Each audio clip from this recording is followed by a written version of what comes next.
Welcome to Dave's Cooking Show, and for you today, I have a cognac and citrus French toast. First thing we gotta do is get 6 large eggs into a bowl, and then add a cup and a half of milk, along with a quarter cup of orange juice. Then, I know this will seem like a lot, but trust me, you'll need it. You'll want 2 tablespoons of vanilla extract.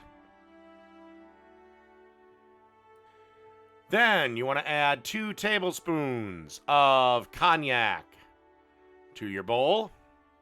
Cognac, brandy, whichever you prefer.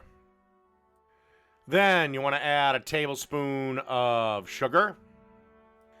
And then you want to add a quarter teaspoon of cinnamon, the zest of 1 lemon, and a pinch of salt. After that, whisk it together to form our batter, and then we'll be ready to dip our toast.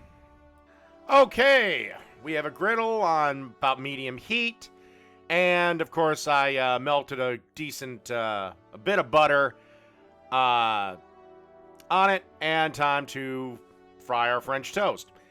I decided to use Texas toast for this. You could certainly use day-old French bread if you like, but for me, just me, nothing beats Texas toast for French toast.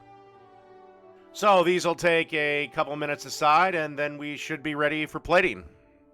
Also, just in case, don't forget to flip them. They take about 2 minutes aside.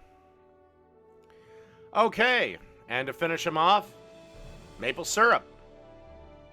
And get real maple syrup, because it tastes a lot better than the stuff in the Aunt Jemima bottle. So anyway, that's it. Cognac and citrus French toast.